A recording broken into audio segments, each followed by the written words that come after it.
Los nuevos desayunos de Mr. Donut presentan. Muy bien, estamos listos para comenzar esta mañana con el Procurador para la Defensa de los Derechos Humanos, el licenciado David Ernesto Morales, está con nosotros. Vamos a hablar con él sobre esta situación de inseguridad que vive el país, sobre todos estos últimos hechos registrados, como el asesinato de una menor de 6 años en Tecoluca, departamento de San Vicente, donde pues lógicamente ha creado indignación en la población salvadoreña. En términos así muy generales, Procurador, muchas gracias por estar con nosotros, bienvenido. Es importante escuchar su opinión, su voz. Hemos escuchado el fin de semana la voz de la Iglesia Católica, preocupada lógicamente, y yo diría que también cuando se le pregunta a los políticos, a los líderes de los partidos políticos, también están preocupados, pero no vemos por dónde la situación pues en este momento mejore, ¿no? Aunque el Gabinete de Seguridad es optimista cuando dice, mire, estamos claros en la estrategia que estamos siguiendo, a pesar de que haya 20 asesinatos diarios, ellos dicen, creemos que es el camino que tenemos que seguir para tratar de neutralizar el tema de la inseguridad que vive en nuestro país también. Procurador, hay una sistemática violación a los derechos humanos en el país, no solo en el tema de la inseguridad, sino también en otros aspectos de la vida nacional, que me imagino lo va registrando la Procuraduría diariamente. Gracias, Romeo, por el espacio y que podamos reflexionar intercambiando con la población sobre estos hechos tan difíciles, tan graves que ocurren. Yo quisiera iniciar expresando mi total rechazo y repudio al asesinato de esta niña en Tecoluca con lujo de crueldad, de violencia, de barbarie. Me quiero solidarizar con el señor alcalde de Tecoluca, con los familiares, con la comunidad. Yo conozco las comunidades de Tecoluca, han sufrido históricamente la violencia, fueron víctimas de la represión de la época del conflicto armado, sufrieron varias masacres, son una comunidad muy organizada en solidaridad con las víctimas y hemos estado acompañando diversos casos de la violencia del presente. Las pandillas están llegando a acosar las comunidades de Tecoluca y hemos tenido inclusive ya el homicidio de uno de los activistas de derechos humanos más importantes de la zona hace 2 años. Ahora se da este crimen contra una niña de menor edad, de 6 años, familiar del señor alcalde además, y es inevitable recordar el caso de Katia Miranda. Es inevitable recordar que el patrón de violencia contra la niñez, contra las mujeres en El Salvador, está extendido en las comunidades, en los patrones de masculinidad violenta que hemos permitido sean la realidad cotidiana del país. Solo este año hay más de 300 casos de niños, niñas y adolescentes que han fallecido por hechos de violencia. Así que este caso debe ser abordado con total contundencia por las autoridades. En las informaciones preliminares no hay, entiendo, información de que se trate de violencia de pandillas, no se debe descartar, sino que se trata de una violencia atroz contra esta víctima en su doble nivel de vulnerabilidad, como mujer y como niña, y que ha sido perpetrada por otro integrante de la comunidad conocido, un joven que encerraba pues este desprecio por el cuerpo, por la situación de vulnerabilidad de esta niña que ha sido atacada y asesinada. Hemos tenido una escalada de violencia en las últimas semanas que ha incluido además el asesinato de una persona adulta mayor, otra mujer adulta mayor y mexicanos, en Apopa, ¿no? Y en Apopa, sí. Los ataques sistemáticos a agentes del sistema de seguridad, soldados y policías además, uno de ellos frente a sus hijos. Exactamente, iba a consignar eso. De hecho, este asesinato del agente de la Policía Nacional Civil en Olocuilta, si mal no recuerdo, no, es aquí en Huizúcar. En Huizúcar, iba en su motocicleta, pero iba acompañado de sus hijos, según los datos proporcionados por la Policía Nacional Civil, ¿no? Bueno, tenemos una escalada de la violencia homicida, aparentemente de las pandillas sobre todo, pero obviamente el crimen organizado debe estarse moviendo también ahí para atacar a agentes de seguridad. Tuvimos el impactante caso de 2 soldados, yo me pronuncié rechazando este tipo de violencia y me he pronunciado reiteradamente contra los ataques y homicidios de agentes de la Policía Nacional Civil. Se trata de una violencia irracional mediante la cual grupos delictivos están pretendiendo cobrar un protagonismo y una fuerza para que el Estado les otorgue cierta posición o privilegios en su actuar. El Estado no debe ceder ante este tipo de agresiones. La policía cuenta con más de 20,000 miembros, ¿verdad? Estos asesinatos no van a paralizar a la policía, ni van a paralizar sus acciones frente a la delincuencia, ni van a paralizar el sistema de justicia, pero generan un dolor, un desangramiento del pueblo, es una violencia irracional con la que no se logrará nada. Entonces debemos mantenernos unidos, sobre todo como sociedad, unidos las instituciones y la sociedad. Yo estoy rechazando todas aquellas expresiones de partidos políticos, instituciones o incluso entidades privadas, incluso dirigentes de la empresa privada o dirigentes de partidos políticos que ante esta situación de violencia buscan sacar réditos políticos propios y lo que hacen es o atacar de manera absoluta al gobierno o a tocar a sus adversarios políticos para descalificarlo y así lograr réditos políticos para su propio sector. Esto ya no es admisible. Solo actuando juntos, Estado y sociedad, debemos avanzar. Hay ya el planteamiento de un nuevo rumbo en materia de seguridad que ha sido construido sobre todo a través del Consejo Nacional de Seguridad Ciudadana y no debemos perder ese rumbo. Debemos, sí, como lo he dicho siempre, ser contundentes en la persecución del delito, en el marco de la ley, sin caer en desviaciones por parte de las autoridades de la policía. El abuso de poder tampoco nos conducirá a nada bueno, pero en el marco de la ley ser contundentes y evolucionar hacia una política más integral que ahora ya está planteada, que ahora está formulada, pero debemos construir unidad y lograr financiamientos para esa política. Procurador, ¿usted tiene la esperanza o cifra esperanzas en que a pesar de esta situación de desesperanza, ¿no? Planteada por algunos sectores, ¿es el camino correcto el que lleva el Gabinete de Seguridad? Algunos dicen que hay que generar cambios en el Gabinete de Seguridad, pero otros dicen, bueno, sabemos que esta es una situación difícil, traumática, pero es el camino correcto, ¿no? Cuando se habla de los 20 asesinatos diarios, ¿usted cree que este camino es el correcto a pesar de que genere más violencia aparentemente?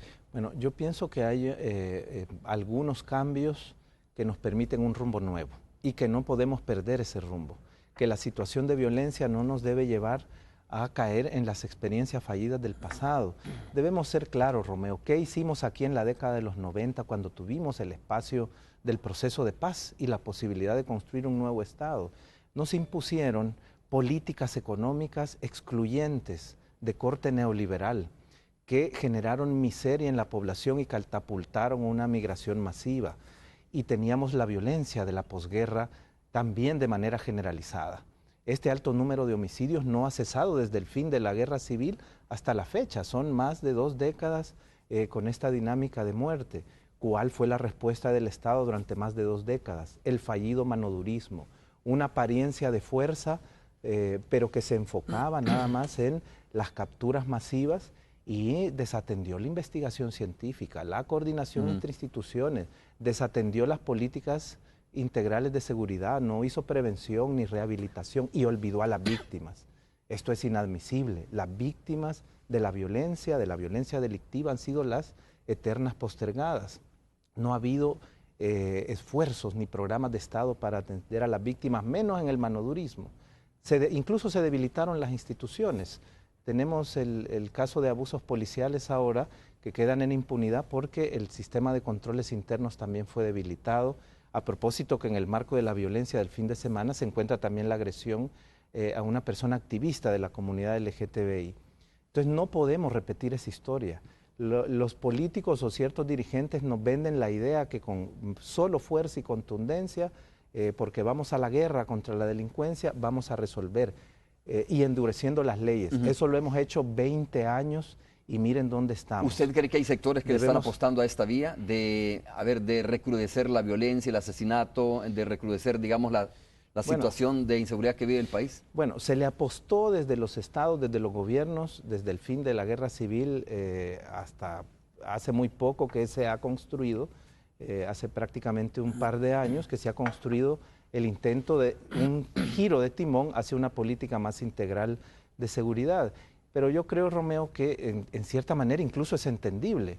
Ante los altos niveles de violencia, los estados buscan generar una respuesta contundente. Esto es legítimo. Y la obligación de investigar los delitos, perseguir a los victimarios y aplicar justicia no debe ser negociable en ningún tipo de tregua, ni si es válido hacer negociaciones sobre impunidad y disminuir la persecución con los grupos delincuenciales. Esto no debe ser. La justicia y la investigación son deberes irrenunciables del Estado. Entonces es entendible que con estos niveles de violencia la mayoría de recursos y prioridades estén puestos en la persecución del delito. Pero hemos visto en políticas anteriores el desprecio por el componente de la prevención, el desprecio por construir programas que le den asistencia y protección efectiva a miles de familias que son víctimas de la violencia, o el desprecio por invertir en el sistema de cárceles, superar la crisis carcelaria y generar procesos de rehabilitación. Ahora, en los últimos años, a partir del Plan El Salvador Seguro y de la política que ha validado el presente gobierno, hay un planteamiento que dice, seamos fuertes en la persecución, pero construyamos prevención, atención a víctimas, mejoremos la coordinación y la fortaleza institucional. Esa perspectiva es la que no debemos perder. A mí me parece que si nos concentramos solo en persecución y lo que queremos hacer es militarismo, tolerar abusos a derechos humanos, sin importar que esto debilite a la misma policía y su relación con la comunidad, volveremos a repetir la historia. Haremos el mismo ciclo del manodurismo y en 10 años estaremos igual. Debemos mantener esa eficiencia en la persecución, pero no abandonar el rumbo que ahora estamos planteando. El actual gobierno ha logrado ya tener una incidencia en procesos de prevención en más de 60 municipios. Y el Consejo de Seguridad Ciudadana enfatizó una prioridad en 10, es decir, en 10 donde además existirán participación de otras instituciones y otros actores. Y está por formar el Consejo de Seguridad también un ente rector para ir vigilando este proceso. Si no hacemos prevención, si los estados no tienen política social e intervención conjunta en los territorios, las pandillas seguirán captando a nuestros niños, a nuestros jóvenes. Por más que se vayan dirigentes de clicas presos, ellos continuarán un mecanismo de reclutamiento que les permitirá sobrevivir y seguirse expandiendo. Esta es el círculo vicioso que no logró romper el manodurismo, pero que una política integral de seguridad, yo tengo expectativas positivas que sí pueda romper. Dos aspectos, procurador. Uno es si en medio de todo esto que usted dice, mire, está bien que se combata la delincuencia de la mejor manera, pero también ojo con aquella cuestión del militarismo, ¿no? Y aquellas medidas que nos pueden llevar hacia otro camino. Tengo que preguntarle sobre el tema de la tolerancia a posibles grupos de exterminio que se están aparentemente configurando en el país o que ya están funcionando en el país. Y por otro lado también la denuncia que en su momento se ha hecho insistentemente, ¿no? De que hay una doble moral o un doble discurso de algunos sectores que por un lado condenan la violencia, por un lado están diciendo públicamente que apoyan el combate o cualquier iniciativa para combatir la delincuencia en nuestro país, pero también existe la denuncia de que hay sectores que están usando la delincuencia en nuestro país, que la están instrumentalizando la delincuencia en el país. Bueno, el tema de la violencia no debe ser instrumentalizado por nadie. Yo lo decía ya Romeo, es una realidad, es un fenómeno complejo que tiene muchas causas y el Estado debe asumir esa complejidad y actuar de manera integral, tratar de abordar las causas. Las causas tienen que ver con multiplicidad de factores, la migración, la violencia regional, ¿verdad? Las modalidades de crimen organizado regional, los diferentes patrones de violencia integrados a la cultura de la propia sociedad. Hablábamos del caso de la niña o de las agresiones gravísimas contra mujeres y niñez que tienen el origen también, no necesariamente en pandilla o en crimen organizado, sino en la naturalización, en la adopción de patrones culturales violentos basados en la discriminación contra mujeres y niñez. Lo mismo hacia la población LGTBI. Entonces la respuesta del Estado debe ser desde ese enfoque, de lo contrario seguiremos repitiendo. El militarismo ha demostrado no ser efectivo, lo han aplicado diversos países, quizá México es uno de los ejemplos más recientes, y lo hemos visto por ejemplo en el atentado a los 2 militares en la terminal de Oriente. O sea, de pronto vemos tanquetas, operativos militares como no veíamos desde la guerra. Los medios de comunicación captaron pues una especie de francotirador militar gritando: si te mueves 1 centímetro te mato, a un joven en una terraza. Es decir, ¿En qué derivó ese procedimiento? No se capturaron a los sospechosos, que además han sido fotografiados en cámara. El llenar de militares las comunidades por sí mismo no resuelve.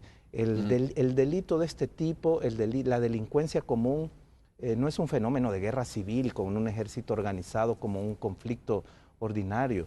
Es un fenómeno más complejo que requiere investigación profesional, articulación policía y fiscalía, investigación científica del delito y articulación de inteligencias policiales y vinculación y confianza entre la policía y la comunidad. Sin todos esos factores no seremos efectivos por más militares que despleguemos y podemos ser susceptibles de ir cayendo en violaciones a derechos humanos.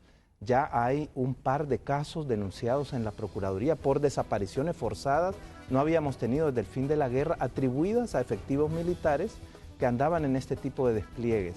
Y hay sospechas de la existencia de grupos de exterminio. ¿Son recientes esos casos, procurador? Sí, del año 2014 uno, 2015 otro.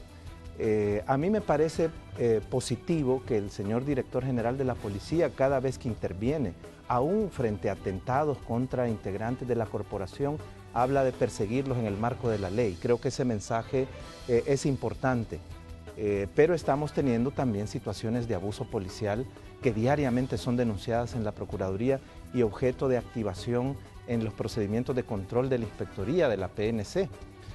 Y ahora tenemos el fin de semana una presunta agresión arbitraria y desproporcionada contra un dirigente de la comunidad LGTBI, un hombre trans que había participado de la marcha por los derechos de esta comunidad el día sábado y que aparentemente, basada en razones de discriminación, fue brutalmente golpeado por agentes de la Policía Civil de Ciudad Delgado.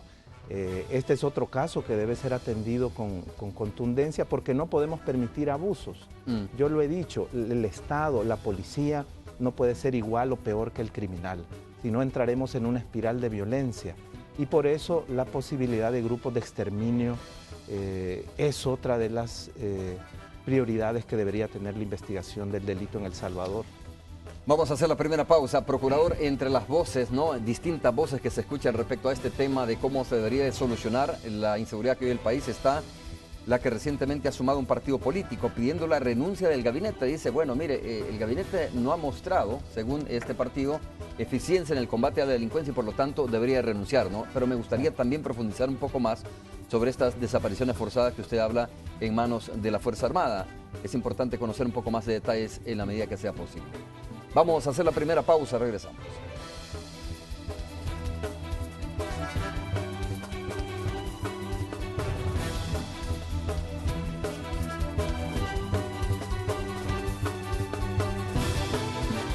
Créditos personales de Scotiabank presenta. Muy buenos días, amigos televidentes. Este es el reporte del tráfico desde la Troncal del Norte a la altura del casco urbano de Apopa. Así luce la carga vehicular a esta hora de la mañana, muy complicado.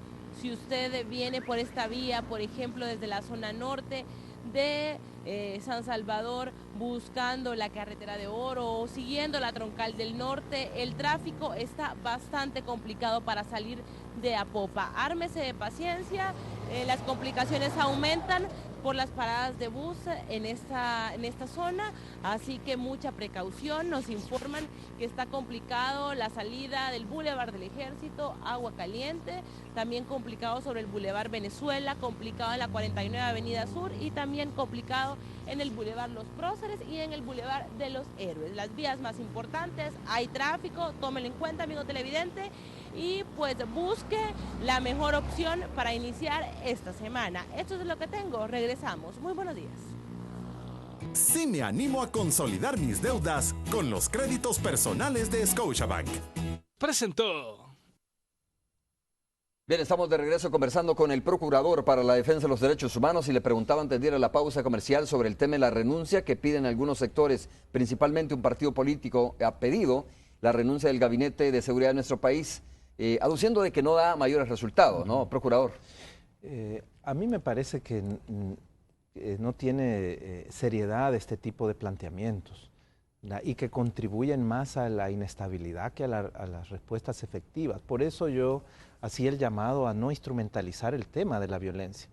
Lo hice ante los medios de comunicación con motivo de la última controversia entre el Poder Ejecutivo y la Sala de lo Constitucional, en el cual, aunque yo reconozco sentencias positivas, también he ejercido la crítica sobre algunas actuaciones de la Sala, pero me parecía que en esta controversia no debería introducirse el tema de la seguridad pública, ¿verdad? No se podía estar responsabilizando una sola institución por esa causa, pero el llamado también lo hago a los partidos políticos, a Arena, a la ANEP, a FUSADES, a otros grupos de poder, a no instrumentalizar el tema de la violencia con fines de descalificar a adversarios políticos. Debemos actuar en unidad. En el Consejo Nacional de Seguridad Ciudadana se ha generado una dinámica interesante. Actores que vemos normalmente públicamente atacarse y descalificarse, dialogan con total naturalidad y dan aportes para avanzar en pasos en común hacia soluciones de la problemática de la violencia con respuestas integrales. La misma ANEP está ahí, los medios de comunicación están ahí, los diferentes partidos políticos están en el Consejo de Seguridad Ciudadana. Entonces, es importante que ya dejemos atrás esta cultura de mediatizar posicionamientos con el solo fin de descalificar al adversario para obtener ventajas políticas. Esto me parece que es desleal a la patria y a la sociedad en este momento. Frente al tema de la violencia, debemos actuar en unidad y debemos separar intereses propagandísticos, intereses políticos, intereses sectoriales, incluso intereses económicos. La política integral de seguridad requiere financiamiento propio. Para esto es importante, obviamente, la transparencia y la responsabilidad fiscal, pero también es importante resolver el problema de elevación del IVA, que son muchas decenas de millones, como se ha demostrado. E inclusive es necesario considerar nuevos impuestos, Romeo. ¿Cómo vamos a financiar prevención? ¿Cómo vamos a financiar protección y atención a las víctimas de la violencia o superar las crisis carcelarias? No puede ser sobre la base de cooperación. Entonces, grupos de poder económico que normalmente se resisten a dar mayor aportación o inclusive que se resisten a que la evasión del IVA sea perseguido, son intereses que debemos dejar a un lado y que la patria nos está demandando dejar a un lado para construir unidad y posición conjunta. Yo creo que es válido ser crítico con el gobierno, con funcionarios en específico, contra cualquier funcionario. Para eso ejercemos una labor pública que debe ser fiscalizada, pero de repente pedir la renuncia de todo un gabinete más parece una medida que apuntaría a generar crisis e inestabilidad, y quien pagaría los efectos es la población. Así que debemos ser más serios, más ecuánimes y actuar prioritariamente poniendo los intereses de la población y no los del sector o partido o institución que represento. Usted dice, procurador, instrumentalizar, pero alguien puede decir también, mire, no, estamos hablando de una realidad de 20 asesinatos diarios y por lo tanto tiene todo el derecho un partido, una organización de pedir la renuncia o de solicitar medidas de otro tipo, ¿no?, para combatir la delincuencia. Sí, pero me parece que los planteamientos deben ser serios. Evaluemos la política, evaluemos las acciones. Yo también realizo críticas a la política. Por ejemplo, me parece que hay un avance en replantear la política de seguridad y tratar de construir un enfoque más integral, atacando las diferentes causas y manifestaciones del fenómeno con prevención, rehabilitación y atención a víctimas, sin abandonar la persecución. Esto es un avance histórico porque en el pasado no se había validado ni construido consensos Estado-sociedad frente a un planteamiento de este tipo. Pero el gobierno y el Estado sigue girando en torno a la rueda de la parte represiva y del manodurismo. No está logrando destinar recursos para las víctimas y muy poco para la prevención, de tal manera que ahora estamos únicamente en esta respuesta que es más reactiva que integral y no ha logrado romper el círculo. Yo me he reunido con representantes de otras instituciones, con personeros de alto nivel del gobierno, para exigir que ya desde este 2015 comiencen a buscarse recursos para iniciar con los programas de atención y de protección a las víctimas de la violencia, las familias que están siendo castigadas por la violencia de pandillas y la violencia delictiva. Hemos encontrado disposición política, pero me parece que el gobierno debe hacer más. Entonces, la crítica debe ejercerse con fundamento, evaluando la política y evaluando la actuación funcionario por funcionario, y no solo ataques o descalificaciones generalizadas. Me parece quienes asumen posiciones absolutas donde todo es malo o donde todo es bueno, no están realizando una posición objetiva, y no podremos, por lo tanto, tener constructivamente cambios que nos permitan ser más efectivos frente a la respuesta de la violencia. Debemos ser muy objetivos y sobre la base de análisis e información concreta, y no desde posiciones absolutistas que más parecen subjetivas o que obedecen a intereses sectoriales. Procurador, sabemos que la institución que usted dirige está pendiente de este tema, de la inseguridad que vive en nuestro país, pero también sigue ventilando, viendo, observando, como usted quiera, otros temas importantes como la próxima audiencia que tendrá el expresidente Francisco Flores en nuestro país, ¿no?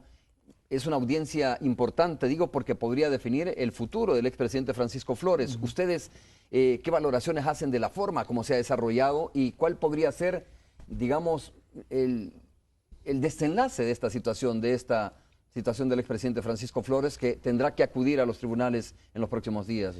Bueno, gracias por la pregunta, Romeo, que tiene que ver con el funcionamiento de nuestro sistema de justicia penal, concretamente Fiscalía y tribunales del ámbito penal. Y quiero expresar que en gran medida, como procurador, yo manifiesto mi preocupación por muchas disfunciones que siguen ocurriendo en el sistema penal y que han ocurrido a lo largo de muchos años. El asesinato de la niña en Tecoluca nos remite inmediatamente a la dolorosa experiencia de Katia Miranda, asesinada en condiciones similares y en un escenario de total impunidad. Yo creo que si no hay un esfuerzo serio, contundente, de superar la impunidad por parte de las autoridades del sistema de justicia, tampoco lograremos ir rompiendo este círculo vicioso de la violencia. Y deben ser perseguidos los delitos de violencia, como deben ser perseguidos otros delitos gravísimos que atentan contra la población y sus derechos humanos, como son los actos de corrupción. Entre los actos de corrupción y la afectación a derechos de la población hay un nexo directo, ¿verdad? En este caso del expresidente Flores, fueron comunidades vulnerables que se vieron afectadas en su garantía de derecho por los presuntos actos de corrupción. Ha habido irregularidades a lo largo de todo el proceso. El juez anterior se negaba a colaborar con la Procuraduría de Derechos Humanos, fue sancionado por eso, alteraba, afectaba, trataba de bloquear la actuación de la querella, y la Fiscalía General ha sido deficiente en la investigación del delito de lavado de dinero. Desde su primer escrito de requerimiento fiscal, la propia Fiscalía daba cuenta de elementos serios que apuntaban a la perpetración del delito de lavado de dinero, pero hemos observado que fiscales competentes que llevaban adelante este caso fueron separados y marginados del caso por parte del titular de la institución. Hemos observado negligencias para la investigación en el delito de lavado de dinero. Recientemente recibimos denuncia de parte del propio juez de coacciones por parte de la Fiscalía para avanzar en ese sentido en la investigación, y la querella pues ha hecho denuncias públicas muy contundentes sobre estas irregularidades de la actuación fiscal. Todo parecería apuntar a que se ha actuado de modo tal, sobre todo de parte de la Fiscalía, para que los delitos más graves que se atribuían al expresidente Flores quedaran en impunidad. Quiero decir que también como Procuraduría hemos estado vigilantes de las garantías al debido proceso, que son un derecho del expresidente Flores, y hasta ahora las garantías de defensa, de audiencia, de atención a sus requerimientos de salud, de evitar cualquier tipo de maltrato por autoridades que le custodiaban, han sido vigiladas por la Procuraduría, y podemos decir que el expresidente como procesado ha sido respetado y no se han producido violaciones en ese sentido. Él está bajo un régimen de arresto domiciliar. Pero de cara al manejo judicial, tenemos esta situación irregular, ¿verdad?, de negligencias en la investigación del delito de lavado de dinero, y ese es el escenario con el que entramos a esta etapa final del juicio. Yo estoy por emitir una resolución del caso, lo he conocido en ejercicio de mi mandato, en el que puedo conocer de cualquier debido proceso en el que me interese, pero también porque me fue requerido por la Asamblea Legislativa a través de la Comisión Especial y por diversas denuncias que organizaciones de derechos humanos, entre ellos las mismas organizaciones que impulsan la querella, han presentado ante la Procuraduría. Así que dictaré una resolución formal sobre esta etapa del caso, del caso del expresidente Flores en los próximos días, y destacará ahí nuestra preocupación por la negligencia en la investigación del delito de lavado de dinero. ¿Ha conocido la Procuraduría la denuncia de Iniciativa Social para la Democracia, que es parte de los querellantes, a propósito de las amenazas y persecuciones que denunciaban? Sí, de hecho, ISD ha realizado denuncias públicas y es mi obligación como procurador asumirlas oficiosamente, aunque también ISD, FESPAD y otras organizaciones nos están haciendo llegar información sobre situaciones que afectan los derechos humanos y algunas de ellas que ya tienen visos de persecución por su trabajo de defensa de los derechos humanos. ISD y FESPAD son organizaciones, son defensores y defensoras de derechos humanos que luchan contra la corrupción, entre otras dimensiones de los derechos humanos. Han denunciado amenazas recientes, aparentemente derivadas de su trabajo en este tipo de casos, y también han denunciado recientemente la persecución arbitraria de un abogado por parte de la Fiscalía, aparentemente para afectar su posible testimonio en el caso que se sigue contra el empresario Enrique Rice dentro de la Fiscalía. Es un caso que también hemos abierto como Procuraduría. Quiero decir que no es un hecho aislado. Desde hace varios años en El Salvador estamos teniendo actos de agresión a defensores de los derechos humanos. Lo tuvimos en el caso de los defensores medioambientalistas en Cabañas hace unos 3 años.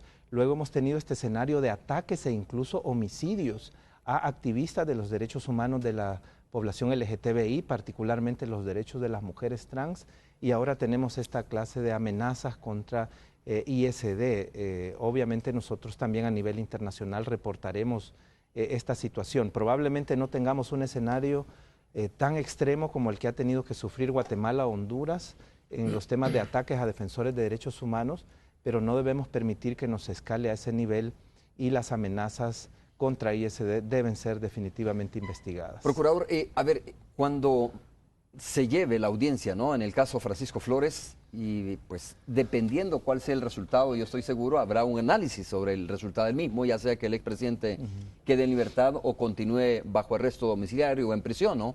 Vendrá un análisis, pero algunos culparán al juez del caso y otros dirán que es la Fiscalía General de la República, ¿no? Y la pregunta es, ¿de quién depende realmente de que se haga justicia en este caso? O sea, ¿qué tanta facultad tiene el juez o qué tanta responsabilidad va a tener el juez en que quede libre o no quede libre el expresidente Flores?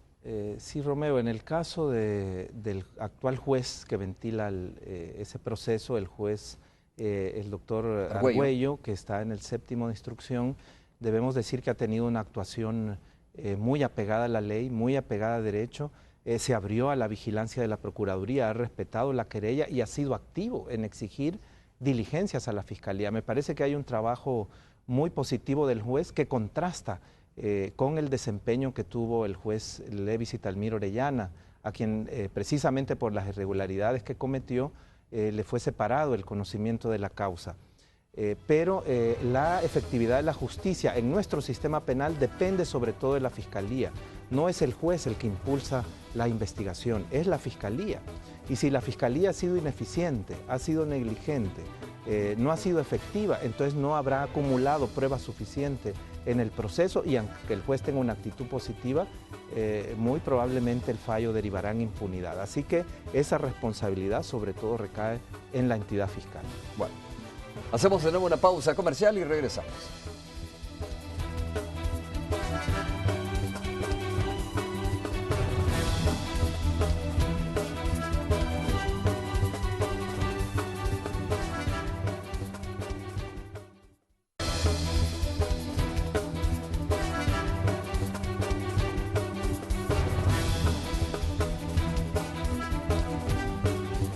Bueno, si usted quiere saber más o menos cuáles son, ya el procurador asomaba algunos de estos datos, nos decía algunos de estos datos, pero cuáles son como los casos más denunciados en la Procuraduría para la Defensa de los Derechos Humanos, ¿no? Decía el fiscal 2, por ejemplo, desapariciones forzadas, y nos quedamos pendientes con ese dato. ¿Cuáles son estas 2 denuncias que tiene la Procuraduría respecto al tema de las desapariciones forzadas? Una del año 2014, decía, y el otro es de este año precisamente, ¿no? En manos de la Fuerza Armada, decía. Claro. Estos son los riesgos de la militarización, Romeo. En el caso de la Procuraduría, nuestro mayor número de denuncias es contra la Policía Nacional Civil, permanentemente estamos actuando con oficios, con resoluciones, con intervenciones ante la policía por supuestos abusos en las detenciones, maltratos, allanamientos con uso desproporcionado de la fuerza. Eso, dijéramos, es lo más común.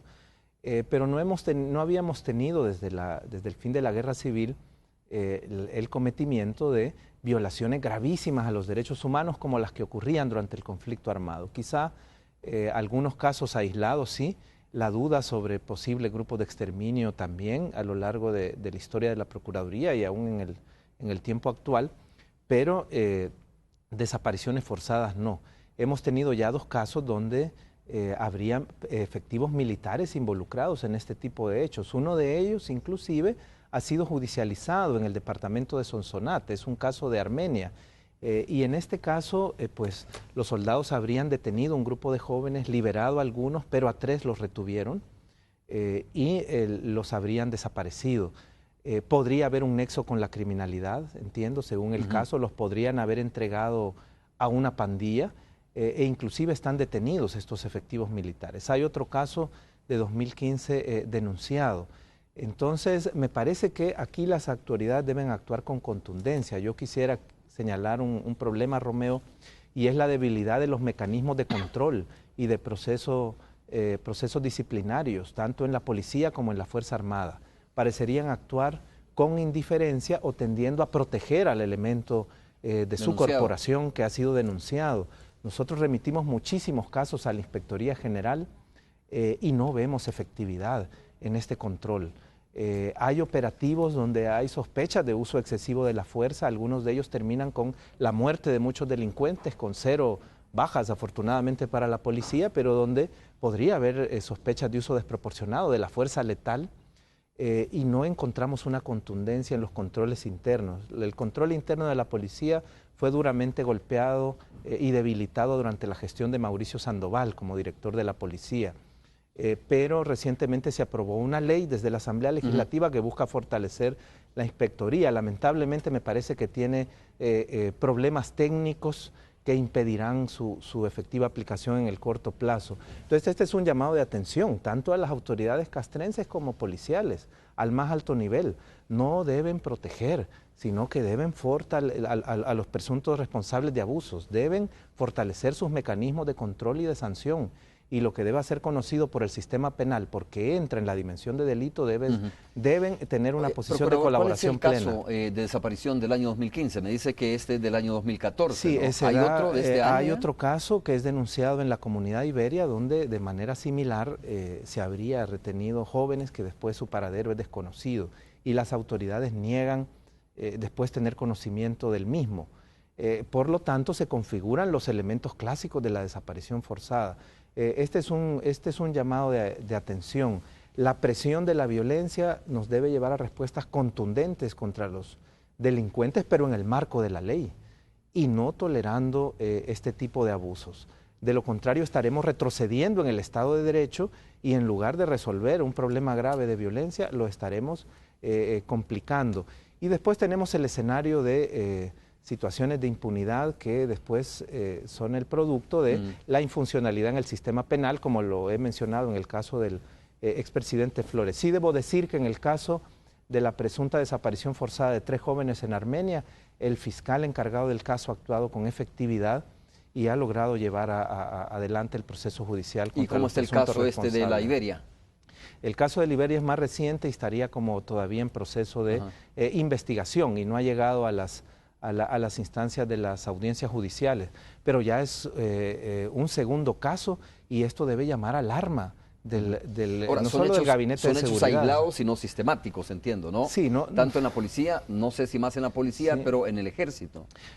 Por supuesto, no estamos en la situación de la guerra civil. La gran reforma policial y la gran reforma militar de los acuerdos que viene después de los acuerdos de paz han sido de las conquistas democráticas más importantes. Nuestra policía civil y nuestra Fuerza Armada no es la policía civil ni la Fuerza Armada de la guerra civil en que se perpetraban violaciones sistemáticas y masivas como política de terrorismo de Estado a través de estos cuerpos. Ahora es muy diferente, pero los abusos que se den deben ser sancionados e investigados porque de lo contrario y seguiremos repitiendo esta historia. Tenemos ahí estas familias de los jóvenes desaparecidos en un drama similar al que vivíamos en la época del conflicto. Saludamos a Tony Cabezas en la radio 109, procurador. Está listo ahí Tony con sus invitados también y con su invitado. Tony, buenos días. Hola, buenos días, ¿Cómo Romeo. estás, Tony? Muy bien, un saludo para ti nuevamente, también para el procurador para la defensa de los derechos humanos, David Morales. Bienvenido a 102.9. Mucho gusto, Tony. Saludos a sus invitados, a Diana Verónica y personal de cabina, si están ahí, y bueno. Por aquí están, sí, por supuesto. Y no, está Carlos Guerrero, él es el presidente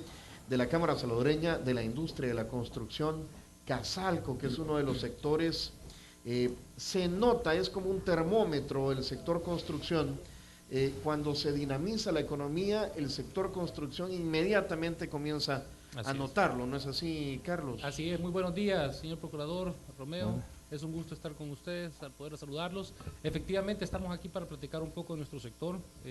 Estamos realmente preocupados porque realmente nuestro sector puede marcar la pauta del crecimiento sostenible de la economía y aún no hemos visto la recuperación. Así que aquí estamos. Carlos, ¿cómo es que se identifica esto? Como lo plantea Tony, ¿no? Es decir, que es el termómetro para saber, uno de los termómetros quizás, ¿verdad? Para saber cómo se va desarrollando la economía. Es decir, si hay más empleo, lógicamente hay más gente adquiriendo viviendas, o cuál es la manera o las señales que ustedes perciben de cómo va la economía. Bueno, nuestro sector, como bien decía Tony, es un buen termómetro de la economía, por las peculiaridades que tenemos, intensivo en mano de obra, y por ser un sector que desencadena en otros sectores de la economía, y obviamente las últimas cifras que hemos compartido por parte del Banco Central de Reserva nos reflejan que nuestro sector está decreciendo comparado con el año pasado, cifras realmente alarmantes si nos comparamos con el resto de sectores, alrededor del 14%, decreciendo con respecto al año pasado. Entonces sí tenemos que reinventarnos realmente para poder crecer en esta situación. ¿Qué cosas han pasado del año anterior a este que han permitido que vaya en decrecimiento el sector de la construcción? Poca inversión privada, no obstante hemos tratado de construir una oferta de nuevos proyectos.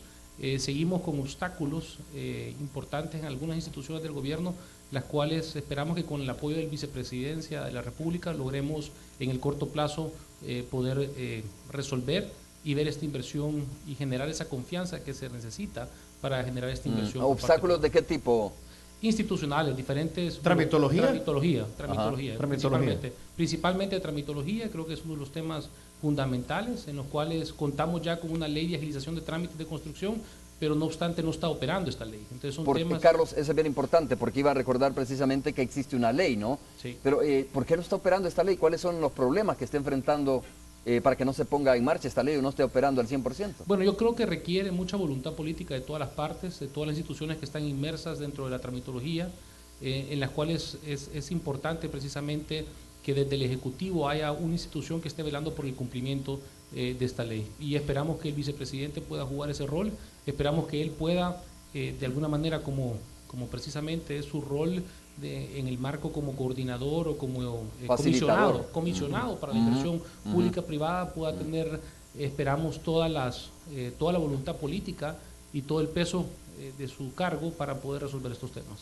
Muy bien, procurador, el viernes dijo aquí con nosotros Pedro González, director antipandillas de la PNC, que un instrumento importante, y lo dice el subdirector antipandillas, un instrumento importante para el combate a la delincuencia sería en estos momentos estados de excepción focalizados. Es la primera vez que lo escuchamos viniendo de una autoridad de la policía. Esto implica la suspensión de garantías constitucionales y otros factores en al menos 50 municipios atacados por la delincuencia. ¿Cuál es su opinión al respecto?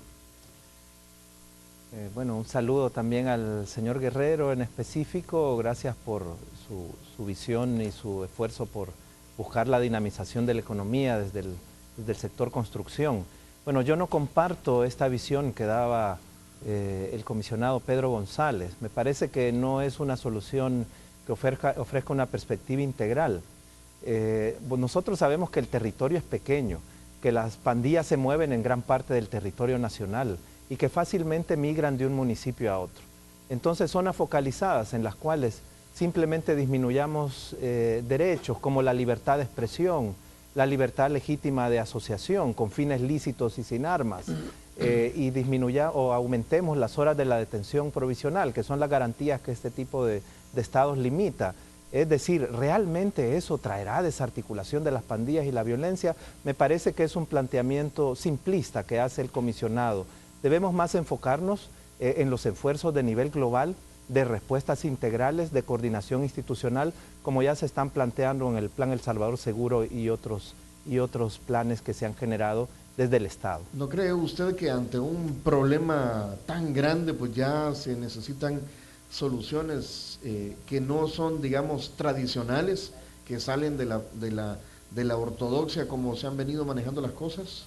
Es que en El Salvador lo tradicional ha sido este tipo de enfoques, ha sido militarizar la seguridad, ha sido endurecer las leyes, ha sido generar procedimientos específicos en zonas con redadas masivas. El comisionado González fue protagonista de esa era del manodurismo, y fueron políticas que ya nos demostraron que han sido fracasadas y fallidas. ¿Usted cree que ahora por estamos saliendo de lo tradicional? ¿O estamos ante un escenario nuevo? No, a mí me parece que seguimos haciendo en gran medida lo tradicional de los últimos 20 y tantos años después del proceso de paz, y que efectivamente debemos fortalecer la persecución del delito, pero debemos avanzar, como ya lo decíamos acá en la entrevista con Romeo, hacia políticas más integrales, que tengan diferentes componentes, como la prevención y la atención de las víctimas. Ahora, esto no quiere decir que no haya zonas críticas que deban ser objetos de intervención interinstitucional, de persecución del delito y de control del delito por parte de las autoridades. Esto se puede hacer perfectamente, pero la mera libertad de asociación, la libertad de expresión, que ustedes los medios vean restringida su actividad en determinadas zonas, por ejemplo, aumentar tiempos de la detención, cuando no tienen ni espacio donde meter los detenidos, puede parecer una solución de espejismo más que de efectividad. Yo creo que no es una solución efectiva este tipo de planteamiento. Tony, saludos para ti y para Carlos Guerrero, un gusto Aquí nos estamos conversar con platicando. usted. Gracias, procurador, por sus opiniones. Gracias a que ustedes. tengan un bonito día, inicio de la gracias, semana. Hacemos una breve pausa, regresamos ya para el cierre de Hechos AM este lunes.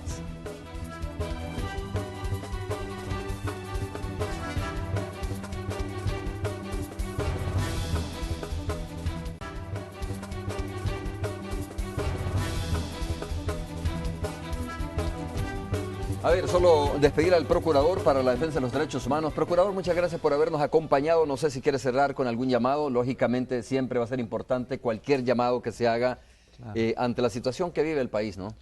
Gracias, Romeo, por el espacio, compartir con la ciudadanía mi consternación, mi repudio a este tipo de hechos como el homicidio de la niña en Tecoluca, y llamar a la unidad, al trabajo conjunto, Estado, sociedad, a todos los niveles, desde el municipal y comunitario hasta el más alto nivel de Estado, para afrontar este doloroso tema de la violencia. Señores, llegamos al final. Gracias por habernos sintonizado. Se quedan con Hola El Salvador. Es todo. Buenos días. Los nuevos desayunos de Mr. Donut presentó.